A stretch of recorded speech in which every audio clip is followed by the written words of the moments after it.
Blog Talk Radio.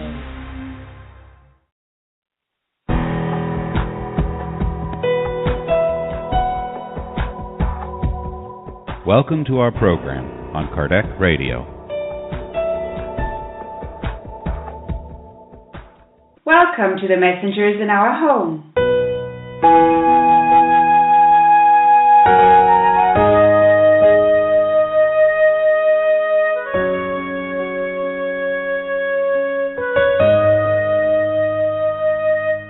Hello dear friends from Kardec Radio, and welcome back to the messengers in our home. Tonight we're going to talk about Alfredo's love story, chapter 17. Hello Mackenzie. Hi Francisca. And hello everyone.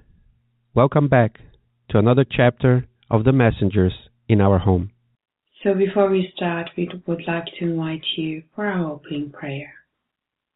Let's elevate our thoughts to the higher spheres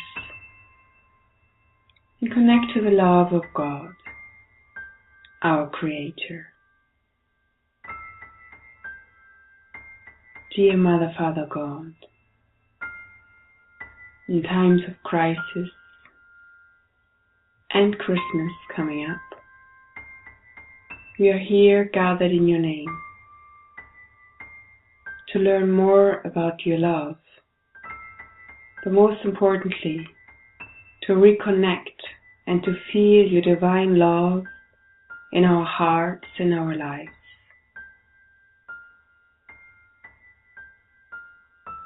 And we thank you for our homes, our families, our jobs, and all the many blessings that we receive from you every day. And we would like to ask you to help us to open our heart, to open our minds to our universal family that is living with us here on planet Earth, in the spiritual realm, and wherever else in the universe.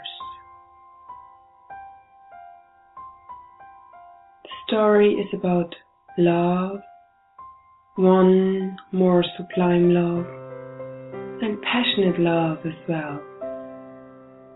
And so we would like to ask your support and your help for us to purify our sentiments and to help us to love from the depths of our heart, and to help our heart to be smart and prudent at the same time whenever we face slander or other difficulties. Please help us to prove things and not judge immediately without further information, which often brings disharmony and separation. And now we would like to welcome the good spirits of Kardec Radio, our friends who help and support us each week and whenever we listen to Kardec Radio. Thank you so much for being with us, being at our disposal whenever we elevate our thoughts and ask for help. And thank you so much as well for this wonderful opportunity of studying together virtually and with people, with friends from all around the world. And with your permission, we would like to start our meeting. So be it. So here we are, the reading of chapter 17. Enjoy.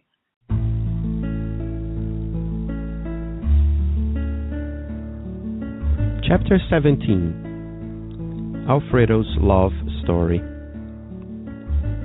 We took a few minutes to clean up, and then Alfredo invited us to the table where Ismalia very graciously asked for various types of fruit to be served. The two keepers of the castle could not have been more gracious. Servers came and went with great joy on their faces. Alfredo's conversation and Ismalia's remarks were filled with interesting and instructive comments. "And what is your overall impression of this endeavor?" Aniceto asked our host. "Excellent as for the opportunities for accomplishment it offers us," answered Alfredo. "Unfortunately, I don't have the same opinion about the ongoing situation. The zones we serve are full of bad news. The present time is one of devastating conflict for humankind, and the combative vibrations that reach us here are of the sort that could weaken any less resolute heart. Discarnates and incarnates are engaged in destructive wars. It's a shame." "Has there been any increase in the number of the needy who come to the station?" asked our guide. "A huge increase. Our stores of food and medicine have been completely depleted by the starving and the ill. I have 500 co-workers, but at the moment we feel incapable of meeting all our obligations. The masses of sufferers are countless. Our landscape used to be free of darkness for weeks on end, but now..." At that moment, Ismalia asked to be excused from the table, and as Alfredo was looking at me, I ventured to offer, "It's a good thing that you have a selfless companion at your side." Alfredo and Aniceto smiled almost at the same time. And Alfredo said, "Ah, my friends, for the time being, I do not enjoy such good fortune. My wife and I do enjoy the divine commitment of eternal union, but I still do not deserve her continued presence. She represents heavenly goodness, and I, human reality." After a brief pause, he continued, "Aniceto knows our story. You, however, do not. So I'd be happy to tell you about a few memories. This will have a twofold benefit. I will unburden my heart once more by telling of my wrongs, and you too, who will perhaps soon have new tasks to do on earth, will certainly learn something from my experiences." Ismalia and I safeguarded a small chest of happiness in the world. However, wicked bandits were lurking around our good fortune. My responsibility in the realm of material business was enormous, and because I was unable to grasp my sublime obligations as a husband and father, I didn't endeavor to fulfill my duties to my home and the two little children that God gave us. Ismalia was thus the caregiver of our home.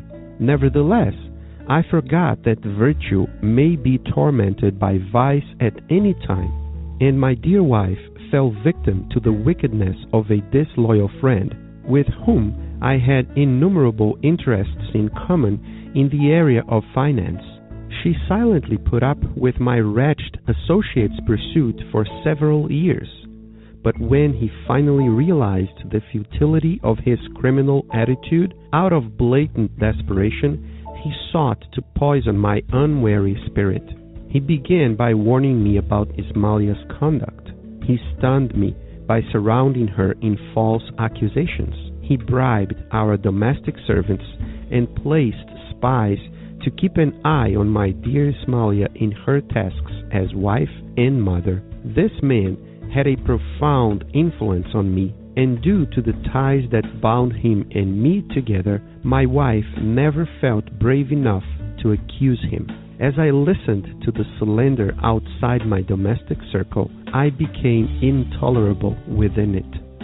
I was unable to regard my wife with the same ease and absolute trust as before. I saw evil in her smallest gestures and sought to discover ulterior motives in her most innocent words. I even started using veiled accusations against her. Ismalia wept but said nothing. Finally, our wretched persecutor bribed a man of low status who, one night, stood next to our bedroom like a common, hidden thief, and I was put to the ultimate test. I entered the bedroom in extreme desperation, and when I saw my wife thoroughly at peace, I began to make loud accusations. Fearing I had lost my mind, Ismalia got up, but I didn't listen to her pleas as I searched like a madman for the defiler of my honor. I violently threw open a large old armoire and ransacked the room. At that moment, the figure of a man stole away in the shadows from the next room, and before I could grab him in my unbridled hatred, he jumped out the window and disappeared into a nearby orchard. I ran desperately, shooting at random, but to no avail. I went back to the bedroom, and to pick my hateful rage, the stranger had left behind a dashing, brand new hat just to accentuate my terrible sentiments. My eyes flushed with anger, and spewing insults, I meant to put an end to Ismalia, bathed in tears at my feet. However, something that I could never understand paralyzed my murderous arm. Shouting blasphemies and death to her pleas, I left, overcome with revulsion. The very next day, I claimed my right to sole custody of my children and arranged for Ismalia, who had turned into a pillar of grief, to be sent back to her father's plantation. I hired a governess for the kids, and soon thereafter took a steamship to Europe, where I stayed for more than 3 years.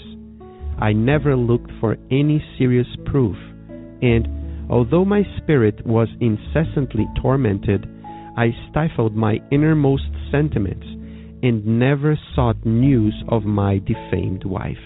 One day, I received a brief letter from the French coast. A relative provided me with information about her. After 2 years of anguish, caught between homesickness and abandonment, Ismalia had come down with tuberculosis and had died in a state of terrible mental torture. I decided to return. I settled again in Rio, educated my kids, and kept my sorrowful widowhood in the disenchantment of my heart. The years rolled by, when I was called to my ex-associate's deathbed. Facing death, the unhappy fellow confessed his hateful crime and asked for forgiveness, which I, unfortunately, was unable to give. From then on, I was an incurable madman. Tired and aging, I planned to go to my in-laws to try to repair the injustice in some way, but death didn't give me the chance. I returned to the realm of discarnates in a deplorable spiritual state. He paused, only to continue with emotion. I don't have to tell you that I received all the support I needed from Ismalia.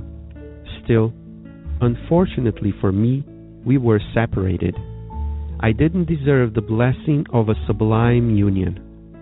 Ismalia keeps a close eye on me, but she resides on a higher plane, which I must make an effort to reach.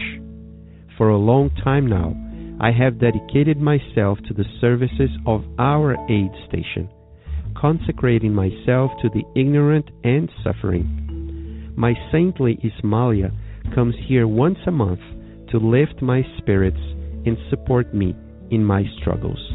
But couldn't she be transferred here permanently? Asked Vicente, as impressed as I was with this moving story.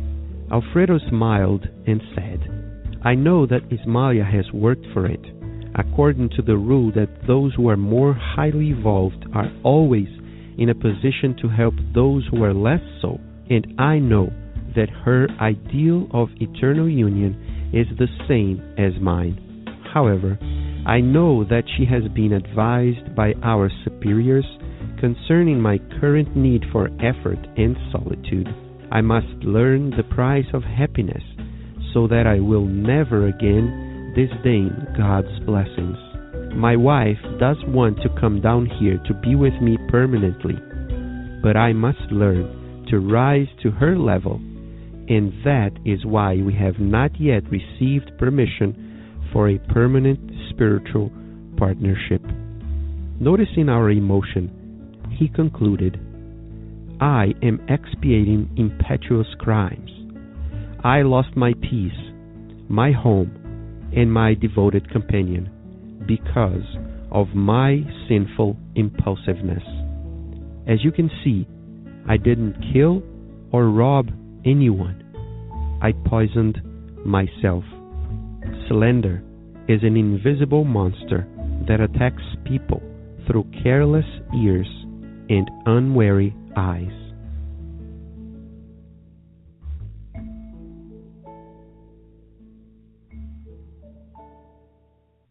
So, tonight we are talking about chapter 17, Alfredo's love story. And we already know, since we met Alfredo and Ismalia last week on chapter 16, when we were talking about the aid station, right? When Vicente, Andre, and Aniceto arrived there, they finally meet Alfredo, a big castle, and some descriptions that we had last week. And now, naturally, they're going to start talking about what they're going to do, what they're doing there. If we go back to the end of last week's chapter, we will see that Alfredo said, "Hey, let's stop talking for now. You need to rest a little bit." So it was probably a very tiring pilgrimage, the walk and all the vibrations that you felt. So you need to rest, you need to renew your energies, and so on. So we find them once again in the castle, and then Alfredo invites all of them to the table, and Smalia was already there, and she asked for different types of fruits, so they would eat something very very lightly, as they've probably been accustomed already. And I keep repeating this maybe every week now, but it is very important that we know the first book of this series, right? No Solar, where they talk about the problem of feeding, right? What they eat, how they eat, the problems that they had in the past, and so on. So Andre is already accustomed to eating fruits and just having light soups, and the breathing is very, very important. But this is not for this chapter.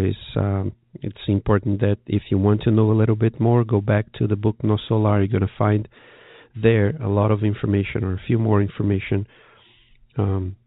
about this, the problem of feeding, of eating, and what they eat, and so on. So they have, if we remember, when they finally got to the castle, there were these two keepers. So they were there already, helping them and also helping them. And then servers came and went, bringing food, and they were very happy of doing that. And this is very interesting here, because, and we need to remember this, right? So when we are reading a book like this, then we see characters with names, for example, right? Alfredo, Andre, Vicente, and so on. We tend to look at these characters with more frequency, because naturally they are most important ones. The story are around them, but there are these secondary characters, right? And even tertiary, or in the third level, or even lower levels than this, just because they are only, for one sentence, two sentences, they talk about him. So here they talk about the keepers and the servers, right? Once we get to these types of characters, we need to ask ourselves, and that's what I ask myself, if I were in a story like this, right, would it be more natural for me, as I am right now, to be one of the kind of Alfredo, one of the kind of Ismalia, one like Andre, or one like a keeper, or one like a server? And I think this is a fair question for us to ask ourselves. right? And if I were a keeper, if I were a server, how would I be doing my job? And this is very, very interesting because what Andre tells us is that the two keepers of the castle could not have been more gracious. So they are working and they are very gracious. And then the servers came and went. How? With grins on their faces? No, with great joy on their faces. So this is a very interesting lesson for all of us because every type of a job, every type of work needs to be done as perfectly as we can. And if we are willing, and if we want, better saying, if we want that the others are always happy and showing joy on their faces, or doing the job the best they can, the question for ourselves is, are we doing the best that we can, putting a real big effort on improving and being joyful while doing our job, while doing the work that we need to do? What would Andre say about ourselves if we were those servers going and coming with the food to serve and to clean the tables? Would he tell that these servers, me, you, would have a joyful face, or would have a face of one who is complaining all the time?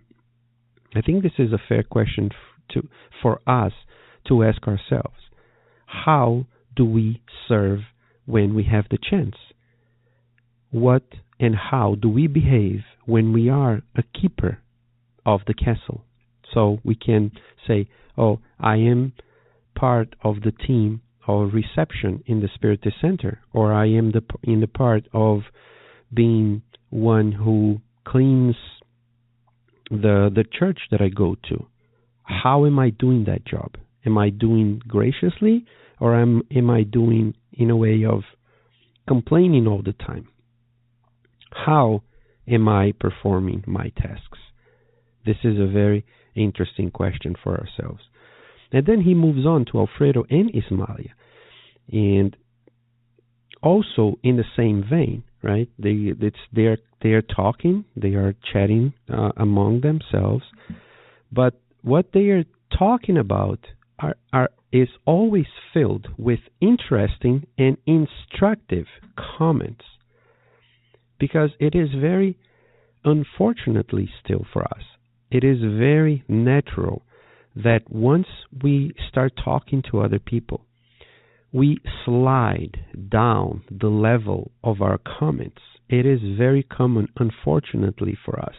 Instead of trying to make constructive, instructive comments, we usually end up by making remarks that are less than, let's say, less than good, so we don't use another type of language, less than good comments about other people or about other actions, instead of replacing these ideas with good ideas, with positive ideas.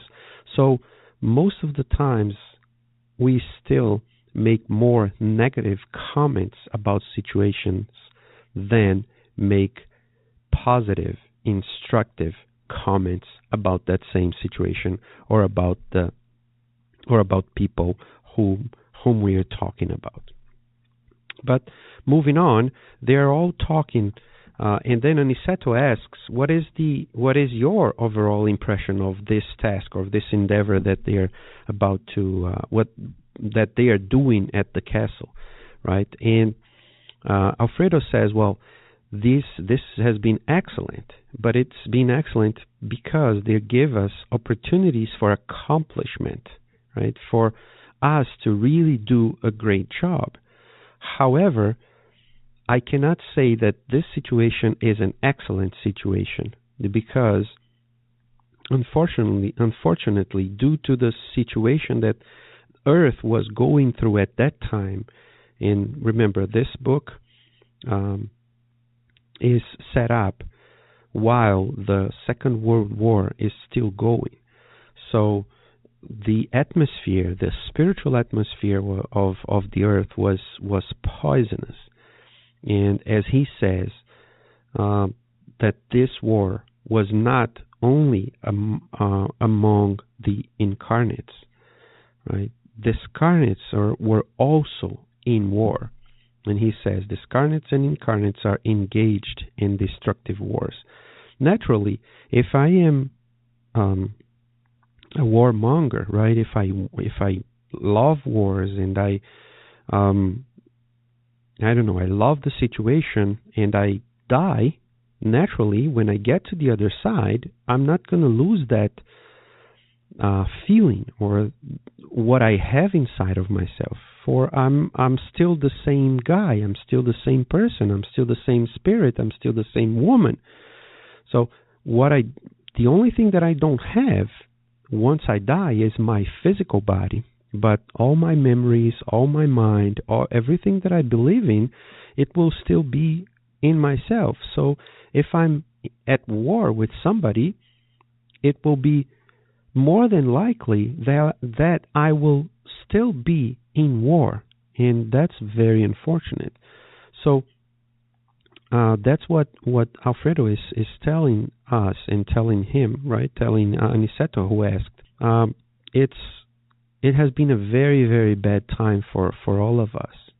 A lot of spirits, and that's the answer to the second question that Aniceto asks Alfredo. Right? Has there been an increase in the number of the needy who come to the station? And Alfredo says, well, a huge increase. Lots of people were dying, right? A mass of people, right? How many people died, right, during the war? And it was a very, very bad time to be living.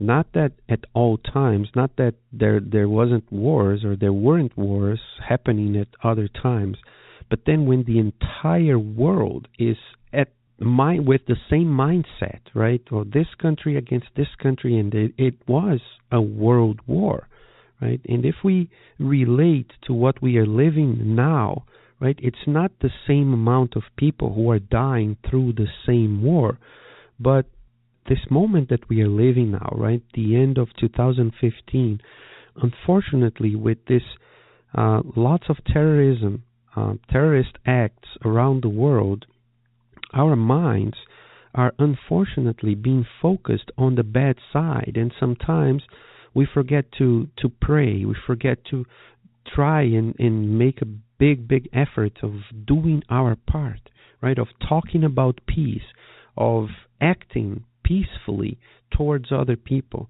right, reducing the amount of stress that we put into our conversations, reducing the level or the number of negative comments that I give once I'm talking to other people, right?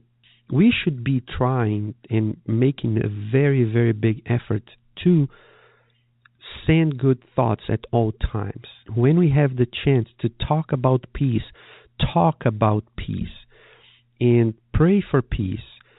Act peacefully with other people, right? Embrace more people, smile more, right? And act differently than, unfortunately, most of the time we see around us and we hear around us. So the situation we are living now has its similarities with what was happening at that time. So if we can do the opposite of what he is saying here, right, that the spirits were doing at that time, engaged in destructive wars, the more we can do the opposite of this, the more we help not only our physical planet, but also the spiritual atmosphere around Earth, so that we can be helpful to those spirits who are trying to help us and help the countries and help the cities, the towns that we live in. Because if we don't help, we are locking ourselves out of being a helper and becoming a problem to be reckoned with instead of becoming a tool to be used to improve the situation of our planet. So Alfredo tells us, he says that their landscape used to be free of darkness for weeks on end. Why? Because that atmosphere was not being fueled by the thoughts and by all the bad comments, the bad actions that we were taking at that time. So if we want our landscape to be free of darkness for weeks on end, we need to not engage in destructive wars. We need to engage in constructive peace. And that's how he finishes this part, talking about the atmosphere of where they are living at that specific moment. And at that very time, that very moment, Ismalia asks to be excused from the table, and then Andre looks at that situation, says, well, it's a good thing that you have a selfless companion at your side. And Alfredo and Aniceto, they smile at the same time, and it is interesting that Andre makes this comment here. We mentioned it the previous chapter, that he was curious about why Ismalia was there, and because of something that Alfredo said, he imagined, well, but isn't she his wife? Why is he saying that she is not always there? And now he has the chance of knowing, and we have the chance of knowing a little bit of Alfredo's story. So once Aniceto and Alfredo smiles a little bit because they know what happened to Alfredo, but Andre and Vicente, they don't know it, so that's why they smiled at the same time. So what Alfredo explains to us is that, well, she is here right now, but I still do not deserve her continued presence. They are connected to life. He says that by saying that they enjoy the divine commitment of eternal union, but they cannot be together at all times. And he makes this sentence that he says is really interesting when he says that she represents heavenly goodness and I, human reality. So Ismalia is this heavenly goodness, and he, Alfredo, means human reality. So what is he saying? He's telling us that they're in a different level, right? Ismalia already reached a higher level while he is still at a human level. No, not that Ismalia is not human, but he is talking about a difference in spirituality between them, as if she learned already more, as if she had, with her experiences and with her actions and with her understanding of how life is, what she did allowed her to climb higher, right? To go steps higher in the stairs of spiritual evolution, while he is still stuck in a lower level. So, and then he tells us that Aniceto knows their story, but Vicente and Andre, they don't know their story. And then Alfredo says, well, I can tell you, and I will tell you this story because it has a twofold benefit. And the two benefits are, first, it will unburden his heart. So this is also a very important and very interesting lesson for us. Sometimes we need to talk about our problems. We need to talk about our failures with people that I trust, with people that are able to listen to what I'm going to say, so I can unburden my heart, so I can share my story with somebody else, so it doesn't get stuck within. But also that when I know that the other one that's going to listen to my story, they can learn from the bad experiences that I had, from the mistakes that I committed, so that they don't commit the same mistakes. So it is also a lesson for us, right? Especially, and at least as I hear a lot, and there are studies that show this, that women live longer than men. And one of the reasons why, for example, they say that men have more heart problems is because they talk less about their problems. So they burden their hearts, just to use the same expression that Alfredo is using here. So men burden their hearts with their problems and they don't talk it out. And women, since they are more friendly and they have more friends and they talk a lot about their problems, they have less heart problems than men have. It's not just because of this, but this is something that's really interesting. So first, talk about your problems, your mistakes, the issues that we have, unburdens our hearts. But if we can, let other people know what we did wrong, so that not only I don't do the same thing, but others learn from what I did wrong and don't do it, then these are big benefits for all involved in that situation. And then Alfredo comes to tell a summary of their stories, right? And then he shares that he and Smalia, they had this beautiful home, this beautiful house, and he says that it was a safeguard. It was a small chest of happiness in the world, but there were people lurking around their good fortune. Alfredo had a responsibility because he had his business and so on, but he was not, he took good care of his business, but he unfortunately was not a very good husband or a very good father. And then that task became almost only became the responsibility of Ismaila only, as if he didn't do anything for the family as a husband or as a father. So, and then he says that he forgot that virtue may be tormented by vice at any time. So he thinks that they had this small chest of happiness and that they were safeguarding. But apparently, as we can understand from the story that he tells us, only Ismaila was trying to really be a safeguard of this small chest, because he was not paying attention to everything that he needed to pay attention to.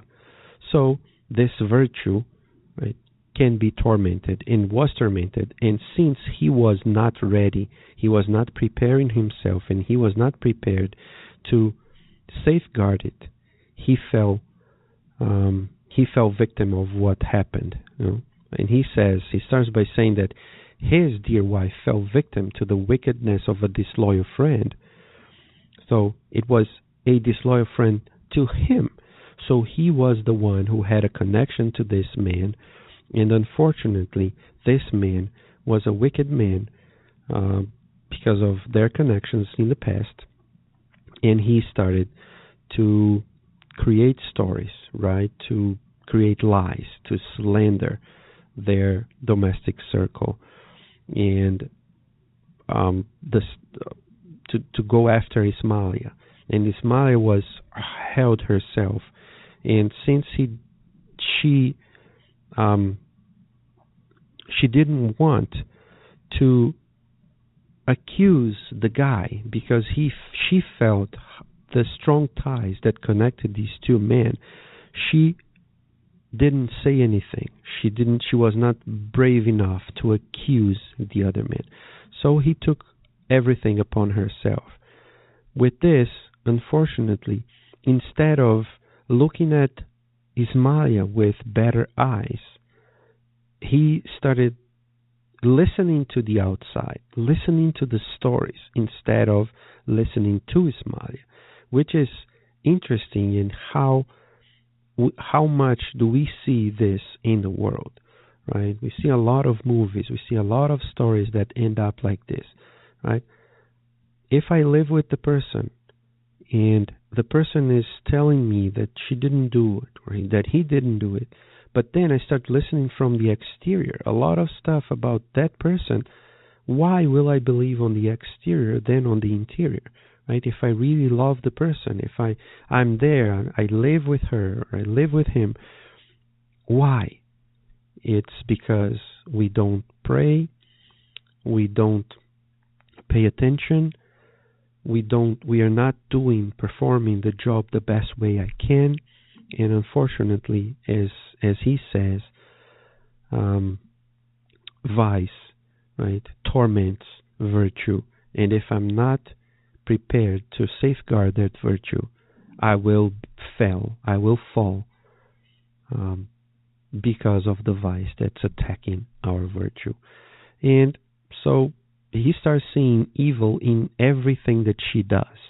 And everything that she does, he sees a motive to do that, an ulterior motive. It's not just because of what she is telling that she's doing. It's because she is hiding something. And then he says that he even started using veiled accusation against her. Ismalia wept, but she said nothing. So she is behaving in a way that, why am I going to accuse somebody?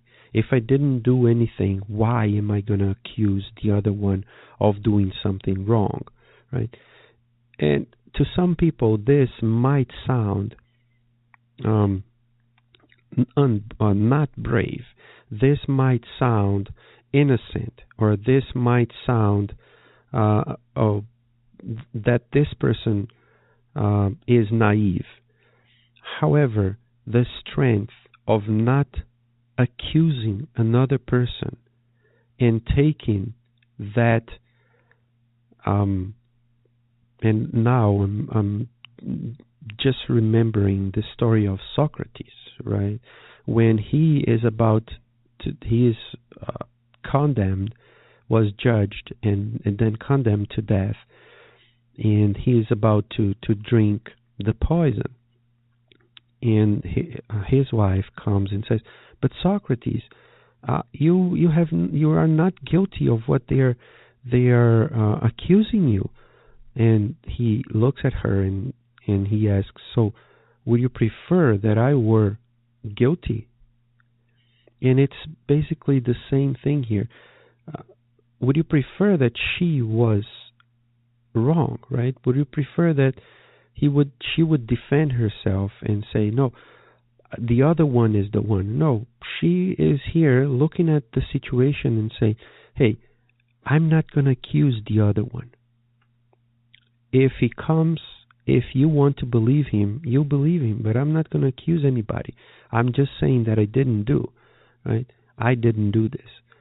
When he says that Ismalia wept but said nothing, is what I take this here by looking at her, looking at Ismalia.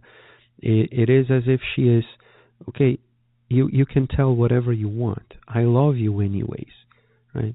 I'm not gonna say that bad things to you, just like you're telling me. So I'm not gonna say anything. And then there's this whole plot that this guy, hires this man, put this man into their house in a way that when Alfredo gets to their house, he will see that man and think that Ismalia was betraying him, and so on. So all this situation unfolds, and he naturally insults her, and then decides to leave the house, takes all the kids with them, never hears of Ismalia again. Ismalia was defamed, right? Everybody now knows. He goes to Europe and stay there for more than 3 years. He receives a notice that she died after 2 years, She contracted tuberculosis and was died in a state of terrible mental torture.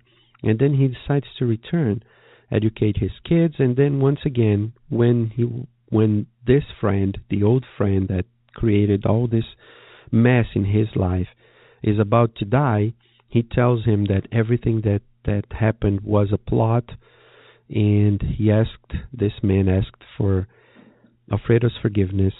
He says, I unfortunately was unable to give this forgiveness. And then he was, from then on, an incurable madman.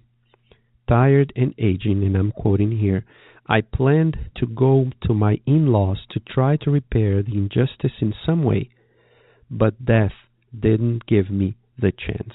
It is interesting because he now at the end, the way he is saying here is that it is almost as if he wants to put the blame in somebody, right? And then he says that death didn't give him the chance. Well, he had all the chance in the world. Naturally, it was a plot. It was a slander. It was a lie. It was well planted, but that's why we really need to be vigilant, right? To be praying at all times so that we don't fall prey to these very, very bad situations. And then after he dies, he says, I returned to the realm of discarnates in a deplorable spiritual state. So all this situation, right, happened in their lives. This is, and what is interesting is that the title of the chapter is Alfredo's love story, right? The question is, it is Alfredo's love story? Is it Ismalia's love story, right? Because it is the love that Ismalia felt for Alfredo, felt for not only Alfredo, but felt for the man who was slandering her and her family, right? It was the love that she felt for their kids that made her not hate, that made her not accusing the other man, of not saying anything back to Alfredo. It was her decision of love that made her do what she did and be how she is. Because what is interesting is that from then on, he says, right, Alfredo says, he was an incurable madman. And he arrives at the other side, right, in the realm of the discarnates, in a deplorable spiritual state.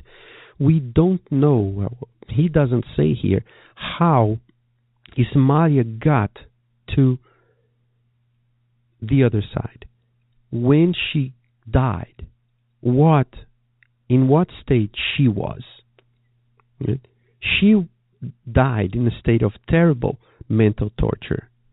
If we think for a little bit here, if now she is at a higher level and he is not at the same level that she was, then there might be something that she did that allowed her to climb a step or more than a step into that ladder, and that made him stay at the same level that he was. So, if we look at them as spirits of the same level that we are at that incarnation, and that Ismail was able to climb up the ladder, and that they are not living together at the same level, it means that she did something that he was not able to do. And he says, for example, that he was not able to give the forgiveness that the criminal asked him. Did Ismalia forgive him? Did Ismalia forgive Alfredo also? Naturally she did. So this is at least one of the big differences here. If she was not able to forgive, she would not be coming to see him at least once a month as he says in this chapter. After he says this, that once he got to the spiritual realm, he was in a very deplorable spiritual state, he pauses. And then he continues. And I quote here, "I don't have to tell you that I received all the support I needed from Ismalia. Still, unfortunately for me, we were separated. I didn't deserve the blessing of a sublime union." End quote. So, by everything that he tells us at this moment, by everything that we read so far, we know that Ismalia is there with him. We know that Ismalia comes to visit him, but because of the situation that he got involved in, they don't have, or he doesn't have, the blessing of that sublime union yet. Ismalia, because of her level, because of her responsibilities, she keeps a close eye on him, but she lives in a different plane. She lives in a plane, in a superior plane, which he must make an effort to reach. She already made the effort. She made the effort once she was incarnated. She made a huge effort. What is the effort that we are doing in our lives? In the situations that we are living? She did her part. Alfredo says that he must do his part now. And his part, his effort is that he's dedicating himself to the services of the aid station, giving himself to the ignorant and to the suffering. And his saintly Ismalia comes there once a month to lift his spirits and support him in his struggles. So once a month she comes to visit him. They are connected. They will be connected forever, as he said before. But while they can't be together, she comes because he cannot yet go to where she is. But she can come down and visit him from time to time. Vicente asks, well, but couldn't she be transferred here permanently? And Alfredo says in different words, yes, she could be. She is a more highly evolved spirit, so they can come down to a lower level so that they can help. So we see, for example, Aniceto probably is in a higher level. The governor of No Solar is of a higher level. He wouldn't be needed. He wouldn't need to be there. Just like Andre needs to be there, he can't go to a higher level because at that time he was still not as elevated to go to a different level. But the ones who are in a higher level, they can come and visit. Just like Andre's mother came to visit him a few times in No Solar, and a few other situations like that also. So here's the same thing. Ismalia already reached a spiritual level that allows her for not being where Alfredo is. But she could come and live there. However, and that's the point, and I'm going to quote, however, I know that she has been advised by our superiors concerning my current need for effort and solitude. Unquote. She could come and live with him and work together with him. But because of his need for effort and solitude, it is as if Ismalia is that horizon or that level that, I want to be there.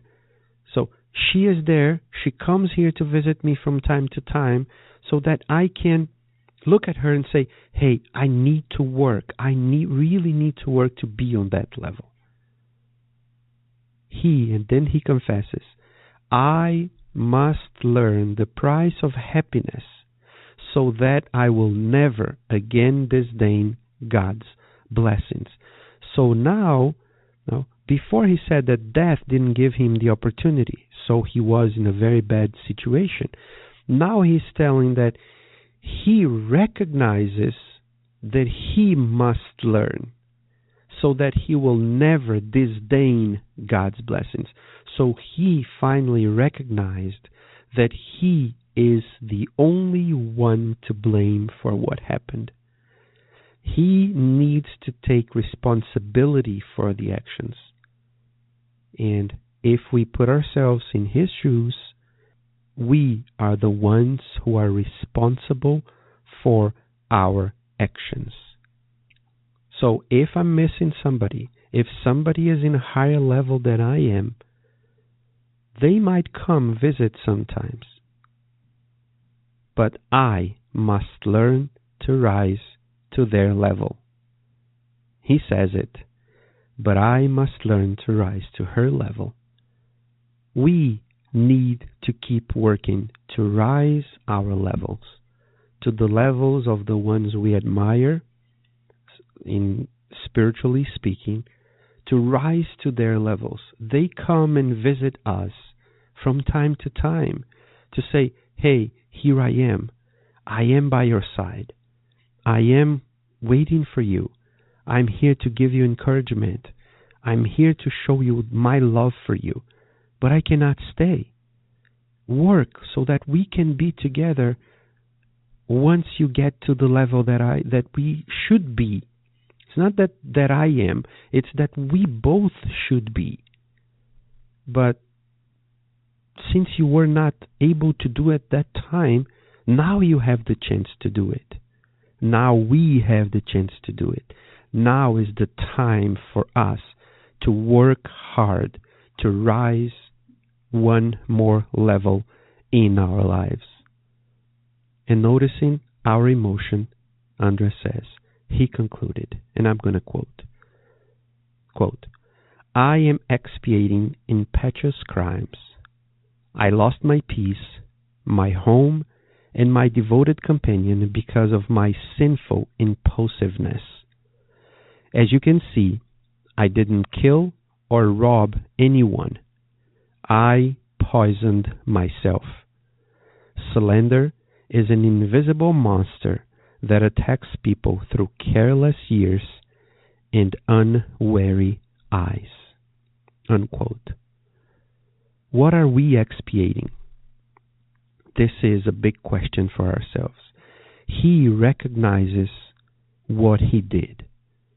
Alfredo says that he is expiating impetuous crimes. Are we expiating impetuous crimes? We don't know for certain what we did.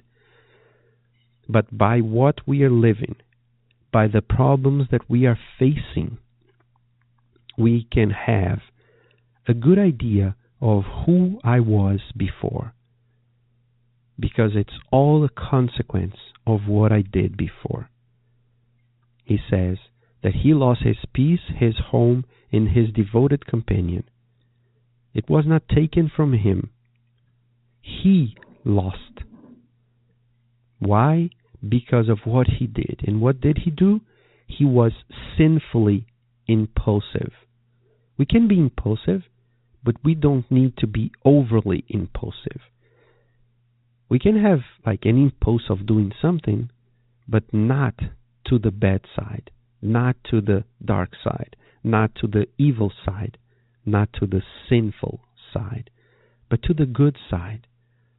Let's have an impulse of doing good to people, right? Of praying, of going out and helping a person, helping a family that's in need. That's a good kind of being impulsive, not distorting our impulsiveness. As you can see, he asks, or he says, he didn't kill or rob anyone. Well, although he wanted to kill her, he didn't. So there's one point for him. He poisoned himself. He allowed the slander, right, the lies, to attack himself because he was careless while listening to other people and while looking at what other people was were doing. Let's hope and pray and be vigilant to what we hear, to what we see, so that we don't fall prey to this invisible monster. And also, may we not be one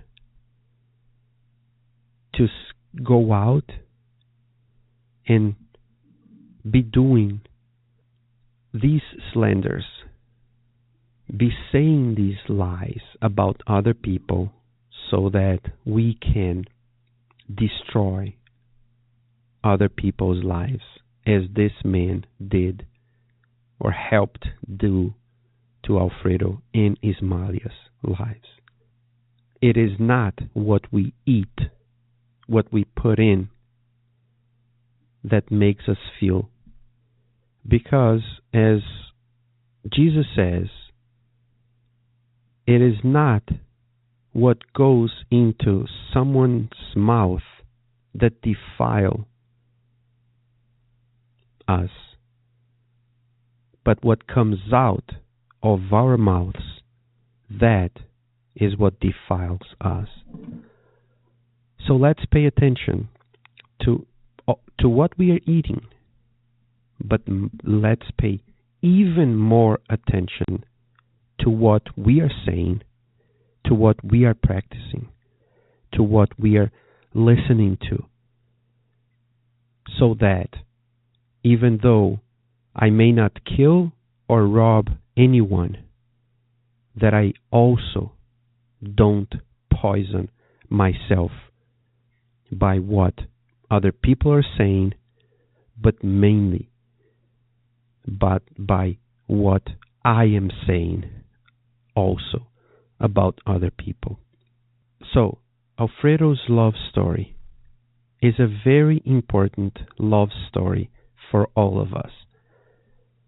Unfortunately, not from the example of love that Alfredo set for us, but for the example of love that Ismalia set for herself, for Alfredo, for Andre, Aniceto, Vicente, and all of us who are reading and studying this great book.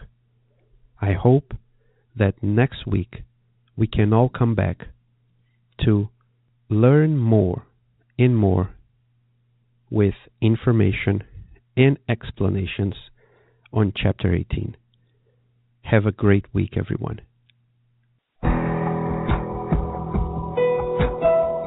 Thank you for listening to Kardec Radio, broadcasting live every Saturday morning at 11 a.m. Eastern Standard Time. Email us and share your comments at www.kardecradio.com. Until next time, we wish you many blessings.